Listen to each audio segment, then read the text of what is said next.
કે ધારી તાલુકાની અંદર જ આપવું, પણ અમરેલી જિલ્લાની અંદર કોઈ પણ ગામની અંદર આવી પરિસ્થિતિમાં કોઈ કમાનાર ન હોય તો ચલાળા શિવસાઈ યુવા ગ્રુપ દ્વારા એમના ઘર સુધી એમની મુલાકાત લઈ અને જે થાય એ મદદરૂપ બનવાનો પ્રયત્ન જ્યારે કરી રહ્યું છે, ત્યારે દરેક સમાજના દાતાશ્રીઓને પણ નમ્ર વિનંતી કરી છે કે આપના દ્વારા પૈસા નહીં પણ વસ્તુદાન આપી આવા પરિવારોને સહકાર આપજો.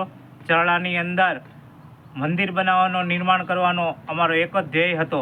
15 વર્ષ પહેલાં મંદિરનું જે નિર્માણ કર્યું એની અંદર પણ એક જ ધ્યેય સાથે અમે આ કાર્ય કરી રહ્યા છે.